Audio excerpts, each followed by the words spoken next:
Dans les colonnes du journal La Provence, Patrick Chesnais s'est exprimé sur l'affaire Pierre Palmade, estimant notamment qu'elle prenait trop de place dans l'actualité. L'affaire Pierre Palmade ne cesse de défrayer la chronique. Le 10 février dernier, l'humoriste de 54 ans a provoqué un terrible accident de voiture.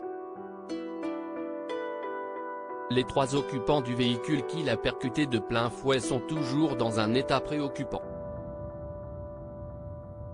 La jeune femme qui était à la place du passager a, elle, perdu le bébé qu'elle portait. Le lendemain de l'accident, on apprenait que ses analyses toxicologiques étaient revenues positives à la cocaïne. En conséquence, le complice de Muriel Robin a été mis en examen et placé sous contrôle judiciaire avec bracelet électronique.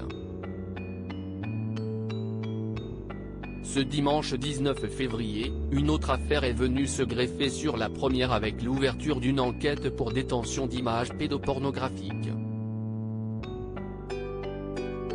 Patrick Chesnais espère que l'affaire Pierre Palmade va faire réfléchir les conducteurs après la mère d'Antoine Aleno, dont le fils a été tué par un chauffard en état d'ivresse et sans permis, CIST Patrick Chesnais, qui a été interrogé dans les colonnes du journal La Provence, ce mardi 21 février au sujet de la collision provoquée par Pierre Palmade. Son fils Ferdinand est en effet décédé tragiquement dans un accident de la route en 2006, alors qu'il n'avait que 20 ans.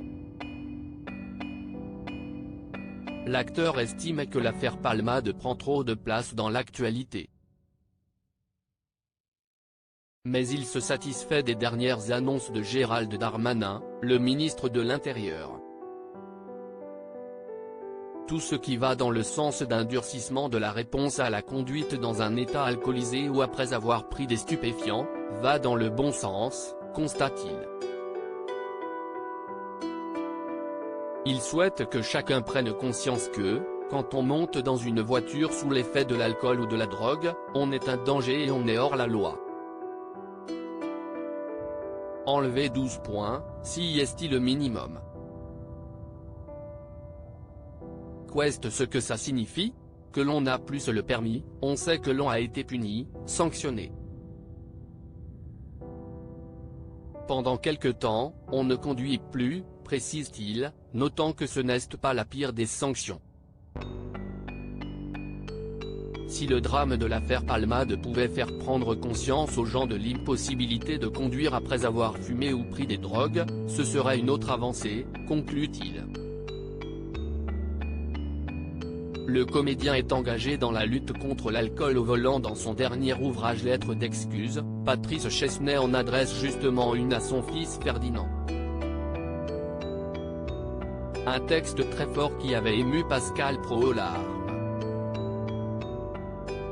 Je m'excuse de ne pas t'avoir protégé, je m'excuse de ne pas pouvoir t'admirer grandir. Je m'excuse de ne pas être témoin à ton mariage. Je m'excuse de ne pas devenir le papy idéal, dont tu aurais rêvé pour tes petits descendants, écrit-il notamment dans ce texte. Après la disparition de son fils, Patrick Chesnais s'est engagé dans la lutte contre l'alcool au volant en créant l'association Ferdinand qui sensibilise les jeunes aux comportements dangereux sur la route à travers des spots vidéo. À lire aussi Pascal Praud, bouleversé par la lettre de Patrick Chesnais à son fils décédé, il peine à retenir ses larmes.